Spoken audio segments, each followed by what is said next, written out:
우리가 일상의 삶을 살다 보면 무엇인가 선택하고 결정하고 행동해야 하는 경우가 매 순간순간입니다. 그때 여러분들의 선택의 기준은 무엇입니까? 삶의 목표가 명확하게 있으면 그 목표를 향해 그 일을 이루기 위해 계획하고 행동합니다.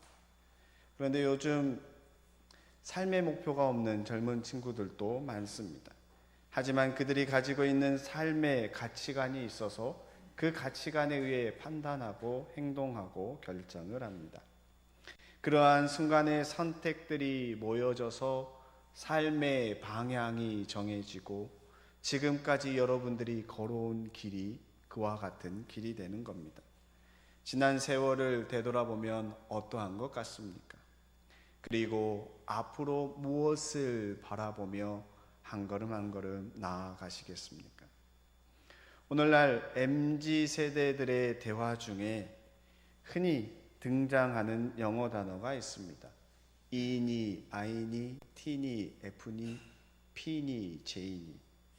여러분들에게는 오히려 혈액형이 익숙할 터인데 요즘 젊은 세대들에게는 MBTI 성향으로 이야기합니다. 그래서 무슨 일을 할 때 계획을 세우고 체계적으로 하는 친구들을 향하여 J라고 이야기하고, 체계적인 계획을 세우지 않고 눈에 보이는 일을 하는 친구를 보고 P라고 이야기합니다. 하지만 그 일의 계획 결정에 영향을 미치는 것은 계획을 세우든 세우지 않든 중요한 것은 내 삶의 가치관입니다. 계획적이든 비계획적이든 무엇을 중요하게 여기고 무엇을 우선순위로 결정할 건지 그 기본 바탕에는 가치관이 담겨져 있습니다. 무엇에 의미를 두고 가치를 두고 살아가느냐, 그것이 매 순간순간 내 행동을, 삶을 결정하게 합니다. 여러분들은 어디에 삶의 가치를 두고 있습니까? 무엇에 우선순위를 두고 있습니까? 돈에 두고 있다면 돈을 위해서, 명예를 두고 있다면 명예를 위해서, 자존심에 두고 있다면 자존심을 위해서, 예수 그리스도에 두고 있다면 예수 그리스도를 위해서 결정하게 됩니다. 그리스도인이라고 말하고 주님의 전에 나와 예배드리는 우리의 삶의 최우선순위는 예수 그리스도를 믿는 신앙인 줄로 믿습니다. 그러할 때 내가 매일 성경을 읽고 기도하고 주님과 깊은 교제를 하려고 합니다. 그렇지 아니하고 세상적 가치관에 우선순위를 두면 세상 일을 우선적으로 해야 하기 때문에 성경 묵상하는 일이 뒤로 밀리고 기도하는 일이 뒤로 밀리고, 그래서 하지 않는 날들이 하루 이틀 늘어나기 시작하면서 점점 주님을 멀리하게 됩니다. 그래서 신앙생활이 아닌 종교생활을 하게 되는 것이고 명목상의 그리스도인의 삶을 살아가게 됩니다. 주님의 전에 나와 예배를 드리지만 여전히 마음이 다른 곳에 있다면 그것도 마찬가지입니다. 세상 일이 급하지만 중요하지 않는 경우도 있습니다. 예배를 드리고 주님을 만나고 나서도 그 문제를 해결할 수 있음에도 불구하고 우리는 세상 일에 쫓겨 주님의 일을 뒤로 밀쳐두고 세상 일을 먼저 하는 경우가 있습니다. 그런 일들이 반복되다 보면 주님과의 관계가 조금씩 멀어지게 됩니다. 내가 진정으로 예수 그리스도를 만나고 삶의 우선순위가 주님이라면 내 목숨도 아끼지 아니하고 주님께 드릴 수 있습니다. 명성과 기도로 하나님을 알고 성경의 진리를 깨달은 후에 본인이 오랫동안 믿었던 시크교를 버리고 기독교로 개종한 인도의 성자 선다싱이 있습니다.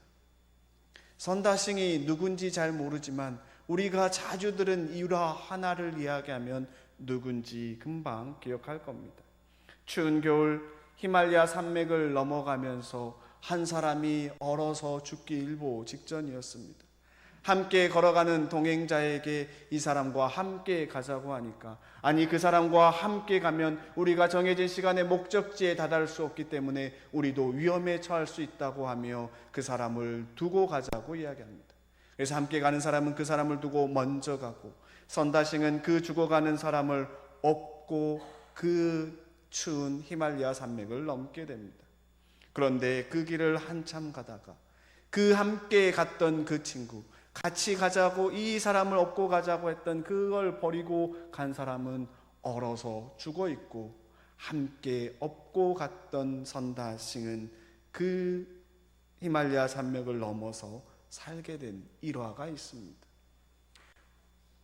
이 일화는 많이 들었을 겁니다. 이 선다싱이 왜 히말라야 산맥을 인도에서 자주 넘었냐면 티벳 땅에 주 예수 그리스도의 복음을 증거하기 위해서입니다. 그런데 티벳은 라마 불교가 극심하기 때문에 라마 승과 승려들의 영향으로 복음을 전하는 일이 쉽지가 않았습니다. 복음을 전하다 발각이 되면 붙잡혀서 깊은 우물, 물이 없는 우물에 던져졌고 그 우물에서 굶어 죽고 말라 죽는 일들이 허다했기 때문입니다.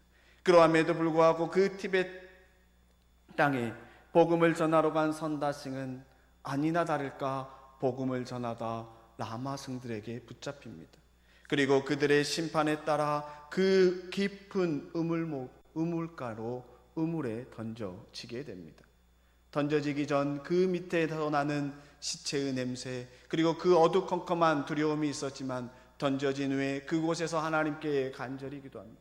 주님, 제가 여기서 죽을 수 없습니다. 이 땅에 복음을 전해야 합니다. 죽을 수 없습니다. 간절히 기도했더니 그 우물을 덮고 있던 덮개가 열리고 밧줄이 내려옵니다. 그리고 그 밧줄을 잡고 올라와 보니 아무도 없고 그곳에 빠져나와 목숨을 건지게 됩니다. 그런데 놀라운 사실은 그 우물을 덮고 잠그는 열쇠는 대라마승 옆구리에 항상 매달려 있었는데 그 문이 열려서 빠져나온 일들이 일어난 겁니다. 마치 바울이 옥에 갇혔는데 옥문이 열려 나오는 일들을 경험하게 됩니다. 선다싱이 죽음을 각오하고 티벳으로 가서 복음을 전할 수 있었던 이유가 무엇입니까? 예수 그리스도만을 바라보았고 복음을 전한 일에 가장 우선순위를 두었기 때문에 그와 같은 일을 할 수 있었던 겁니다. 삶의 가치관이 주님의 복음을 전하는 일을 하겠다는 결단과 헌신에 의해 가능한 겁니다. 우리는 이렇게 이야기합니다. 이러한 일은 아무나 할 수 없습니다라고 말할지도 모릅니다.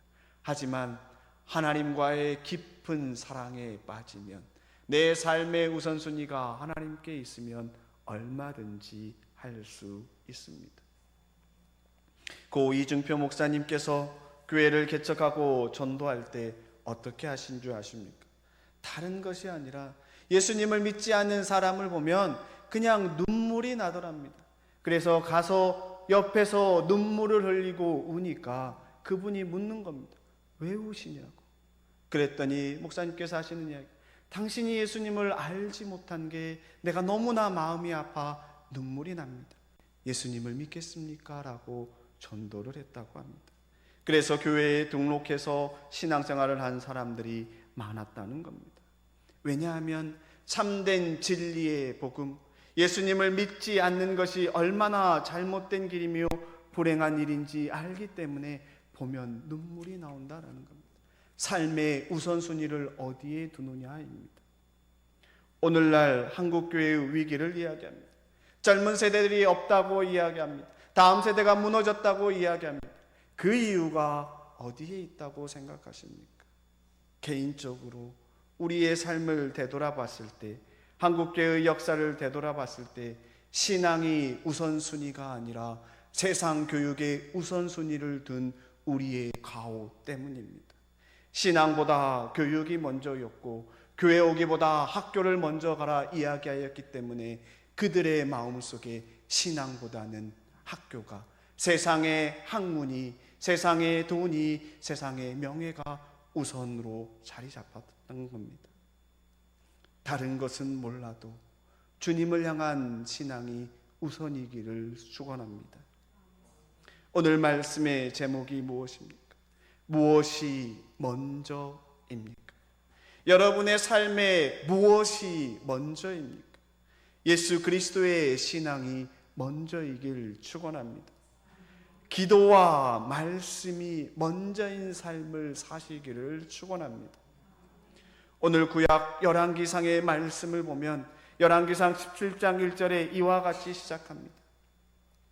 내가 섬기는 이스라엘의 하나님 여호와께서 살아계심을 두고 맹세하노니 내 말이 없으면 수년 동안 비도 이슬도 있지 아니하니라.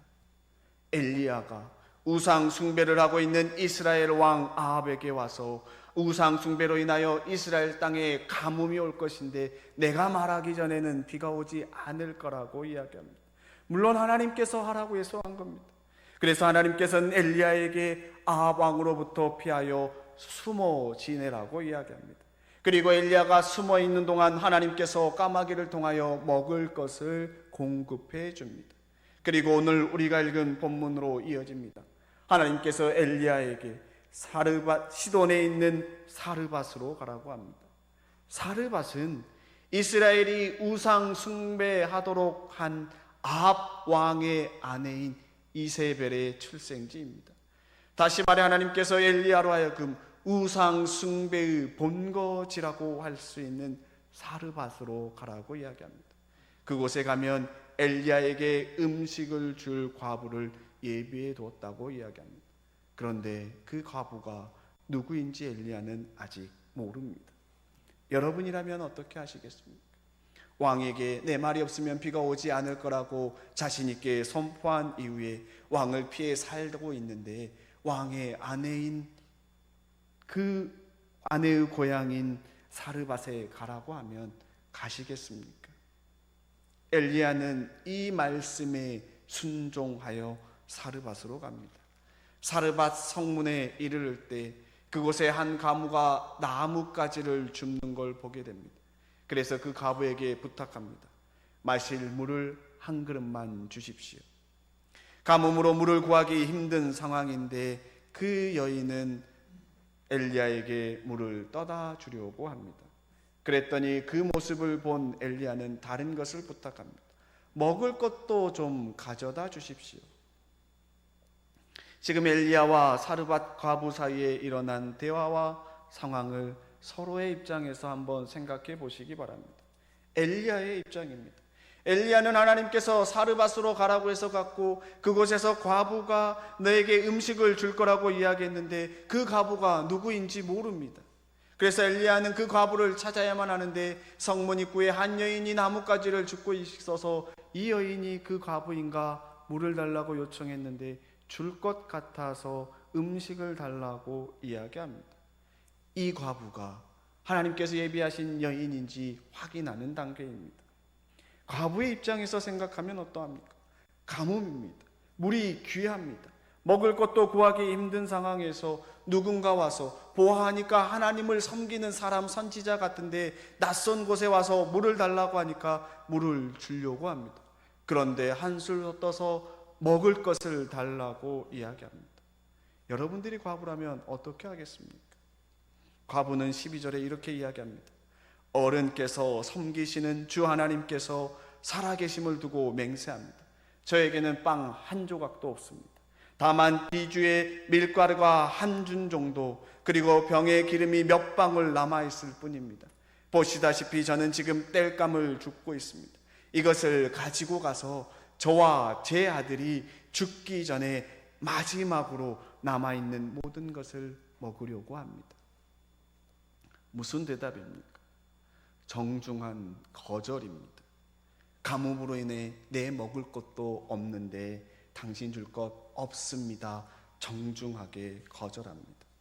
아주 조금 밀가루와 기름이 있어서 마지막으로 내 아들과 식사하고 죽으려고 합니다. 이 이야기를 들었다면 어떻게 해야 됩니까? 네, 그렇게 하세요. 힘내세요 하고 하나님께서 예비하신 다른 사람을 찾으러 가는 게 일반적인 우리들의 생각일지도 모릅니다.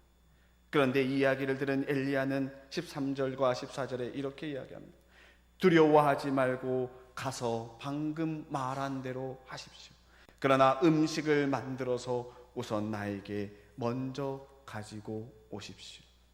가뭄으로 인해 먹을 것이 없고 과부가 아들과 함께 먹고 죽으려고 하는데 먼저 자기에게 가져다 달라고 이야기합니다. 그리고 남은 걸로 먹으라고 합니다. 이 엘리야의 말이 그 과부에게 어떻게 다가왔겠습니까? 우상 바알을 섬기는 도시에서 이스라엘의 하나님께서 다시 비를 내려줄 때까지 밀가루와 기름이 떨어지지 않는다고 말한 엘리야의 말이 어쩌면 전혀 믿어지지 않을 수도 있습니다. 왜냐하면 그들은 평생 동안 바알을 숭배해왔고 바알이 모든 기후를 주관해왔고 바알에게 빌어야지만 비가 오는데 하나님께서 한다고 하니까 말도 안 되는 이야기를 하고 있는 겁니다. 하지만 엘리야는 지금 그 과부에게 바알이 아닌 하나님을 먼저 섬기라고 이야기하는 겁니다. 여러분들이 본문 속 과부라면 어떠한 선택을 하시겠습니까? 결과를 알기에 나눠 먹겠습니까? 아니면 뭔 이런 사람이 다 있어, 엘리야를 무시하고 당신의 하나님 믿으십시오, 나는 내 우상 바알을 믿고 일단 먹고 보겠습니다라고 이야기하시겠습니까? 제가 기독대안학교 교목으로 있을 때 이 본문을 읽고 학생들에게 질문을 한 적이 있습니다. 먹을 것이 조금밖에 없다, 이것 하나 남았는데 누가 달라고 하면 나눠주겠니? 아니면 너가 혼자 먹겠니? 왜냐하면 너무나 개인 이기주의가 다분하고 내로남불 시대이지만 그래도 기도와 말씀으로 양육한 기독대안학교 학생들이기에 다른 대답을 할 걸 기대하며 물었습니다. 그런데 아니나 다를까 고학년들은 큰 소리로 이야기합니다. 그냥 먹습니다, 내가 먹어요 라고 이야기합니다. 그런데 맨 앞에 앉아있던 2학년 조그만 아이가 이렇게 대답합니다. 나눠 먹고 죽겠습니다. 그래서 물었습니다. 아니 왜 그와 같이 이야기를 하느냐? 그랬더니 그 대답이 너무나 놀랐습니다. 내가 조금 더 먹고 죽으나 조금 덜 먹고 죽으나 어차피 죽을 거 나눠 먹고 죽는다는 겁니다. 기대했던 대답은 아니지만 조금은 뜻밖의 대답이라 기억에 남습니다. 오늘 보면 사르밧 과부와 엘리야의 대화에서 중요한 것은 매 순간순간 하나님의 말씀에 순종하느냐 순종하지 않느냐입니다. 바알을 숭배했던 지역에 있던 그 과부는 이스라엘의 하나님 선지자인 엘리야의 말에 순종한 것입니다. 그리고 엘리야는 그 집에 머물면서 여인과 함께 그 식구와 함께 여러 날 동안 식사를 하였지만 밀가루와 기름이 떨어지지 않았습니다. 왜? 하나님께서 말씀하셨고 그 말씀이 이루어진 겁니다. 엘리야는 힘든 상황에 놓인 과부에게 주저하지 아니하고 하나님의 말씀을 전하면서 순종할 기회를 주었던 겁니다. 자신의 부탁을 거절한다고 혼자 판단하고 다른 과부를 찾아가는 것이 아니라 힘들지만 그 과부에게 하나님을 섬길 수 있도록 먼저 먹을 것을 달라고 이야기하며 하나님의 말씀을 전한 겁니다. 과부는 이스라엘의 하나님을 섬기지는 않았지만 엘리야의 말대로 인하여 하나님께서 함께 하시는 놀라운 은혜를 경험하게 됩니다. 오늘날 우리 사회는 많이 힘들다고 이야기합니다. 그리고 우리는 나름대로 판단하고 생각합니다. 누구는 이래서 안 되고 저 사람은 저래서 안 되고, 내가 판단하기 전에 주님 앞에 먼저 기도하고 지금 이 순간 주님을 알지 못하는 자들에게 주 예수 그리스도의 복음을 전할 수 있기를 축원합니다. 먼저 기도하고 복음을 전하라는 주님의 말씀에 순종하여 복음을 전하면 주님께서 그 사람의 마음을 움직여 주십니다. 내 자녀에게, 내 부모에게, 이웃에게 진실된 마음으로 주님의 마음으로 기도하고 복음을 전할 수 있기를 축원합니다. 부정적인 말보다 희망적이고 사랑의 말로 누군가에게 힘이 되어주는 봉산의 성도님들이 되시기를 기도드립니다. 이를 위해 가장 필요한 것이 말씀과 기도입니다. 그리스도인들이 위로받을 수 있는 곳이 어디라고 생각하십니까? 무엇으로 이 험한 세상을 헤쳐나갈 힘을 얻을 수 있습니까? 말씀과 기도입니다. 말씀과 기도로 내가 회복되고 성령 하나님께서 나와 함께 하신다는 확신과 위로가 있을 때 우리는 힘차게 세상으로 나아갈 수 있습니다. 오늘 저와 여러분들이 읽은 신약 사도행전의 말씀이 그와 같은 말씀입니다. 사도행전 6장 1절에 그때의 제자가 더 많아졌는데 헬라파 유대인들이 자기의 가부들인 매일의 구제에 빠짐으로 히브리파 사람을 원망하더니라고 기록합니다. 예수 그리스도의 복음이 널리 증거되면서 그리스도인의 수가 늘어납니다. 헬라파 유대인들과 히브리파 유대인들 사이에 갈등도 일어나기 시작합니다.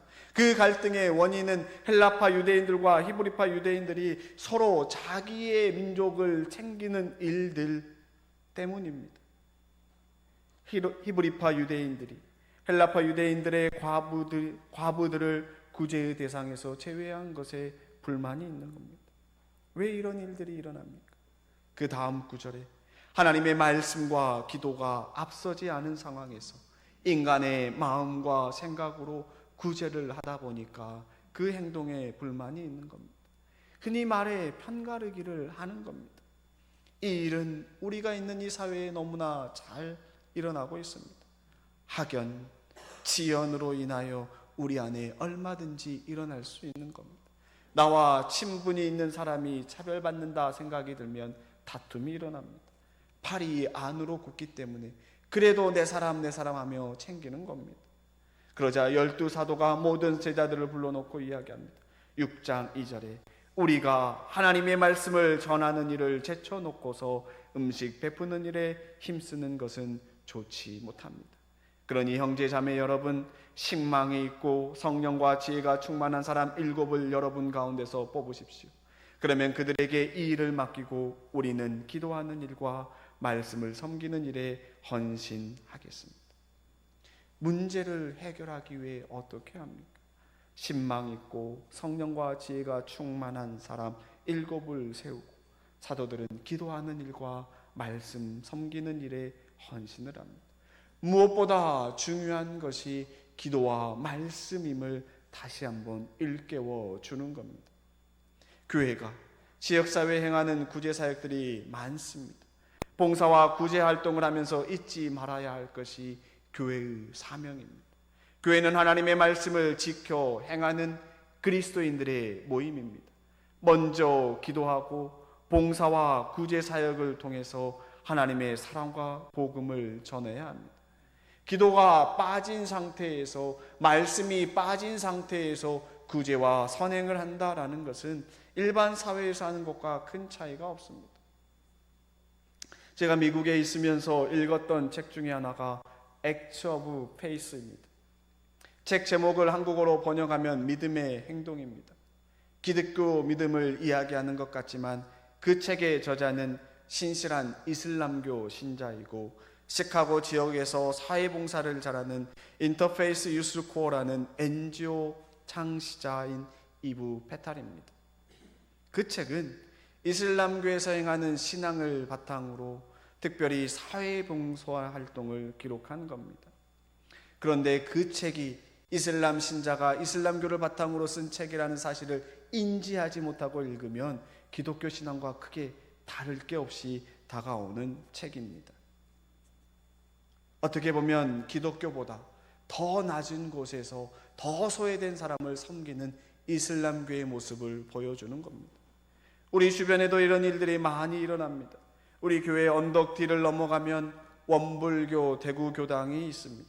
대구 경북교당이 있습니다. 지나가다 보았는데 그곳에서 김치를 나눠주고 바자회를 하고 지역사회를 섬기는 모습을 보게 됩니다.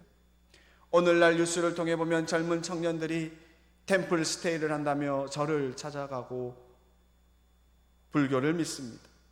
모든 종교단체, 자선기관이 선행을 행합니다. 그러면서 그들의 종교로 포교활동을 합니다. 그들과 기독교, 그리스도인들의 차이가 있다면 무엇이라고 생각하세요? 바로 말씀과 기도입니다. 우리 그리스도인들이 더 깨어 기도하고 말씀에 기초한 선행을 베풀며 복음을 전해야 합니다. 그냥 말씀과 기도 그냥 하는 것이 아니라 그 말씀과 기도로 우리의 삶의 변화가 반드시 일어나야 합니다. 말씀과 기도로 우리 안에 생명력이 넘치면, 은혜가 넘쳐나면 우리는 그 은혜를 자랑하게 되고 알리게 되고 누군가를 데려오고 싶어지고 그 가운데 사람들이 모이게 됩니다. 사도행전 6장 7절을 보니까 말씀과 기도에 집중하니까 하나님의 말씀이 점점 왕성하여 예루살렘에 있는 제자의 수가 더 심히 많아지고 허다한 제자의 무리도 이 도에 복종한다라고 기록하고 있습니다. 기도의 능력, 설교를 시작하며 이야기했던 선다싱, 죽음 직전에 우물에서 나올 수 있었던 것도 하나님을 향한 간절한 기도의 응답이었던 겁니다. 가족을 위해, 주님을 알지 못한 자들을 위해 우리가 먼저 해야 할 것은 그들의 영혼을 품고 눈물을 흘리며, 주님, 이 영혼이 주님을 알지 못합니다. 이 영혼이 주님을 알지 못합니다. 주님 붙잡아 주십시오라고 기도해야 됩니다. 오늘의 설교의 제목, 우리 스스로에게 묻기를 소망합니다. 무엇이 먼저입니까? 지금 우리에게 중요한 것이 무엇이며 무엇이 먼저라고 생각하고 있습니까? 하나님께서는 말씀에 순종하는 엘리야를 우상 숭배가 가득한 사르밧의 이방 여인 과부를 통하여 먹이시고 놀라운 기적을 보여주셨습니다. 하나님의 말씀을 제쳐놓고 구제활동에 집중하다 보니 분열이 일어나는 그 초대교회를 향하여 기도하는 일과 말씀 섬기는 일에 더 헌신했더니 말씀이 점점 왕성하여지고 제자의 수도 늘어났다라고 기록하고 있습니다. 지금 우리에게 가장 필요한 것은 신앙의 가장 기본이자 기초인 기도 생활과 말씀을 읽고 묵상하는 일인 줄로 믿습니다. 기도와 말씀의 우선순위를 둘 때 우리는 어떠한 상황 속에서도 흔들리지 않는 그리스도인의 삶을 살아갈 수 있습니다. 우리의 신앙은 세상 사람들의 눈에 비춰지는 모습에 평가되어지는 것이 아니라 하나님 보시기에 부끄럽지 않은 신앙의 삶을 살아야 합니다. 내 신앙을 고집하면서 남들에게 피해를 주기보다는 나의 신앙생활이 다른 사람에게 선한 영향력으로 비추어지며 빛과 소금의 역할을 감당하는 봉산의 성도님들이 되시기를 축원합니다. 무엇이 먼저입니까? 기도와 말씀이 여러분의 삶의 최우선순위가 되기를 간절히 기도드립니다. 오늘 말씀을 기억하며 다 함께 기도하기를 소망합니다. 오늘 말씀을 기억하며 주님, 내 삶의 우선순위가 주 예수 그리스도이기를 소망합니다. 하나님의 말씀을 붙들고 기도하는 것을 먼저 두게 하여 주시고, 먼저 기도하는 가운데 내 자녀들을 위하여, 내 이웃을 위하여 주님을 알지 못한 자들에게 주의 복음을 전하는 자가 되게 하여 주시옵소서. 아직도 세상에 알지 못한 자들이 너무나 많습니다. 그들의 마음을 주님께서 붙잡아 달라고 시간 통성으로 기도하시겠습니다.